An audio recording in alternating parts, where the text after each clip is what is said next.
Assalamu alaikum, ladies and gentlemen. I hope all of you are doing great. I welcome to all of you on my YouTube channel Study Station. Ladies and gentlemen, as you know well aware that we were discussing one of the very important topic. In that topic, we were discussing the syllabus and the paper pattern of different classes. So today we are going to discuss the paper pattern and the syllabus of our last class, the second year class. तो इस video के अंदर हम 12वीं class का जो syllabus और paper pattern है उसको डिटेल के साथ डिस्कस करेंगे। तो इसके अंदर कौन कौन सी चीज़ें हैं, लेट्स डाइव इनटू इट। जी, तो आपकी स्क्रीन पे ये रही एक स्लाइड जिसके अंदर सारा सिलेबस कवर किया हुआ है। You can see there are 13 units. अगर आप सेकेंड ईयर क्लास की इंग्लिश की बुक लेंगे तो आपको 13 चैप्टर्स यहाँ पे नज़र आएंगे। इन चैप्टर्स के अंदर डिफरेंट चीज़ें हैं, प्रोज़ भी है, पोइम्स भी है और नावल भी है, और एक छोटा सा ड्रामा है लेकिन वो एक शॉर्ट फॉर्म के अंदर दिया हुआ है। जो आपको different colour, sky blue colour की चैप्टर्स नज़र आ रहे हैं, ये बेसिकली आपकी पोइम्स हैं। So there are 3 poems in second year class. On his blindness, because I could not stop for death, all the words are stage. ये 3 नज़में आप इस क्लास के अंदर पढ़ते हैं। और नंबर 13 पे आपको ग्रीन कलर का, पैरेट कलर का एक यूनिट नज़र आ रहा है, द पर्ल।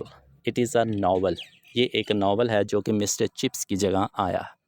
और यहाँ पे एक छोटा सा ड्रामा भी, द डॉल्स हाउस। बेसिकली ये तो एक कंप्लीट ड्रामा है लेकिन इसकी short form, short version second year के अंदर दिया हुआ है।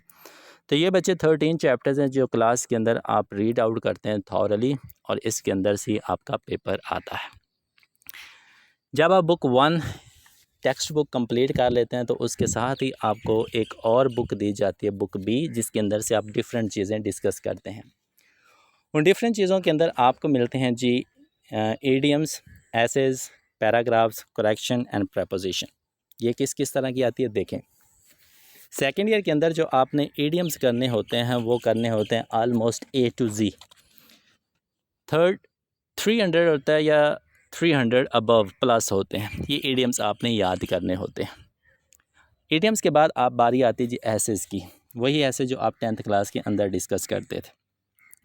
एसेस की तादाद तो होती है जी तकरीबन 50, लेकिन इतने ज़्यादा याद नहीं किए जाते। क्यों? क्योंकि पेपर के अंदर जो एसेस आते हैं वो आपको 4 आते हैं, और उन 4 एसेस में से आपने एक ऐसे करना होता है, 3 की आपको चॉइस मिलती है। इस वजह से 50 एसेस नहीं किए जाते, जस्ट 15 to 20, 15 से 20 एसेस अगर आप कर लेते हैं तो बहुत से चांसेस बन जाते हैं कि उन 4 एसेस में से एक ऐसे पेपर के अंदर आ जाए। जब आप ऐसे कर लेते तो फिर एक डिफ़िकल्ट टॉपिक आपके सामने आता है, उर्दू पैराग्राफ्स। ये उर्दू पैराग्राफ आते हैं जी ऑलमोस्ट 200 बुक के अंदर होते हैं, लेकिन अगर आप 70, 80, 100 तक कर लेते हैं तो उम्मीद होती है कि उनमें से एक उर्दू का पैराग्राफ आता है और उसकी आपने इंग्लिश बनानी होती है।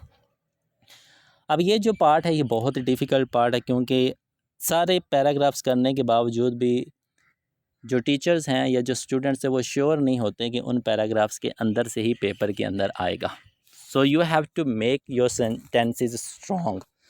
तो इसके लिए अगर आप टेंसेस को स्ट्रॉन्ग कर लेते हैं तो आप इजीली इस पैराग्राफ को कर लेते हैं। ठीक है जी, तो ये कुछ चीज़ें आपके पेपर के अंदर आती हैं। फिर 2 चीज़ें रह जाती हैं जी, करेक्शन एंड प्रपोजिशन। इसके आपने रूल्स करने होते हैं। रूल्स कर लेते हैं तो ये आपके मारूज़ी के अंदर ही 2 क्वेश्चंस आते हैं, और इजीली आप वो 10 नंबर के जो क्वेश्चंस हैं उनको 10 नंबर ही आप हासिल कर सकते हैं अगर आप इनके रूल्स को डिटेल से डिस्कस करते हैं तब। तो ये बुक ए और बुक बी का सिलेबस है जी, जो आप सेकेंड ईयर के अंदर थॉरली पढ़ते हैं और टीचर्स करवाते हैं, स्टूडेंट्स इनको अच्छे से याद भी कर लेते हैं। सिलेबस करने के बाद बारी आती है जी आपके पेपर पैटर्न की। पेपर पैटर्न के अंदर सेम ही है जी, जो फर्स्ट ईयर का 100 मार्क्स का होता है, सेकेंड ईयर का भी 100 मार्क्स का ही होता है। सब्जेक्टिव और ऑब्जेक्टिव पार्ट होता है। ऑब्जेक्टिव 20 मार्क्स के होते हैं और सब्जेक्टिव 80 मार्क्स के होते हैं। अब 20 मार्क्स किस तरह से होते हैं, इसके 3 पार्ट्स बने होते हैं, part 1, part 2 and part 3। Part 1 आगे सब पार्ट्स के अंदर डिवाइड होता है।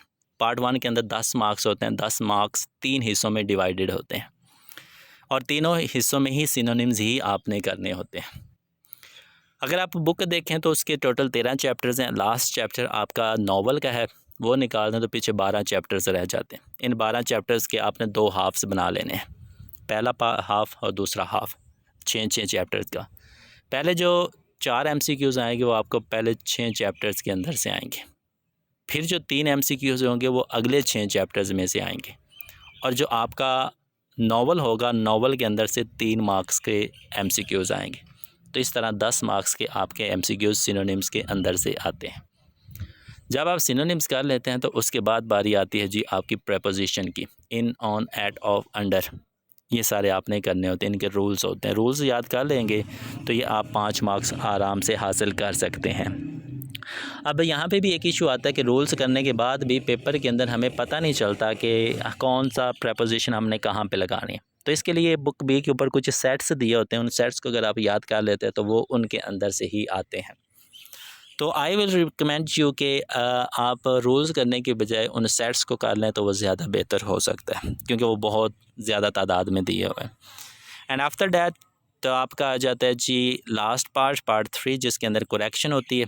कुछ सेंटेंसेस रॉन्ग दिए होते हैं, आपने उनकी करेक्शन करनी होती है। ये उस बेस पे ही आप कर सकेंगे जब आप रूल्स को अच्छे से पता होगा, क्योंकि ये करेक्शन रूल्स की बेस पे ही होती है, और ये करेक्शन सारे पार्ट ऑफ स्पीच के अंदर से होती है। ठीक है जी।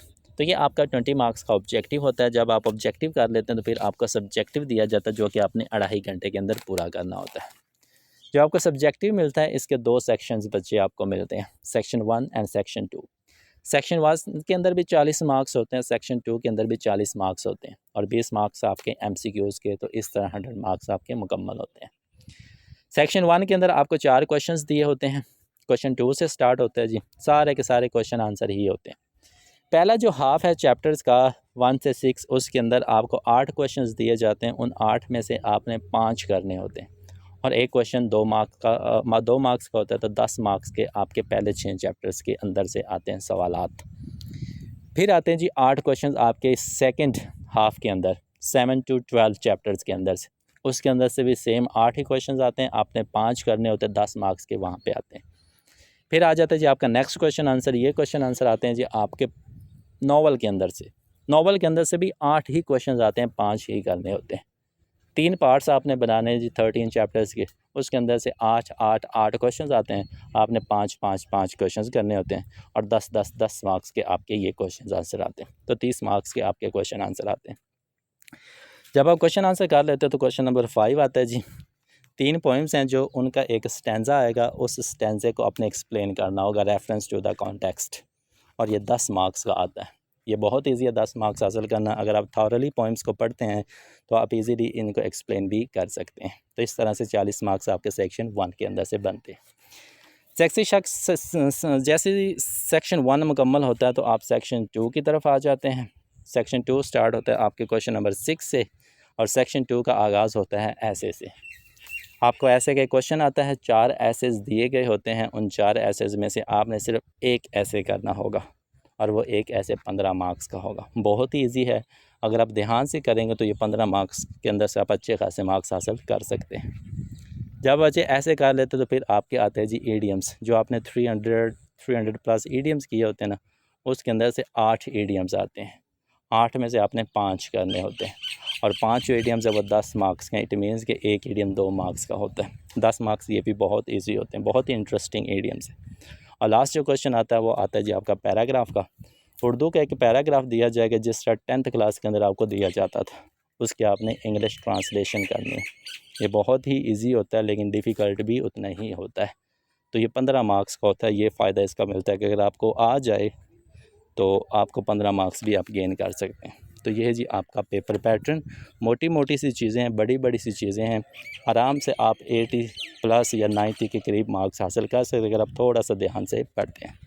तो ये थे जी हमारी तमाम क्लासेस के सिलेबस और पेपर पैटर्न्स। उम्मीद करता हूँ कि सारी क्लासेस के आपको पेपर पैटर्न और सिलेबस समझ में आ गया होगा। इंशाल्लाह फिर किसी नई सीरीज़ के अंदर आपसे मुलाकात होगी। तब तक के लिए thank you so much. Have a nice day to all of you.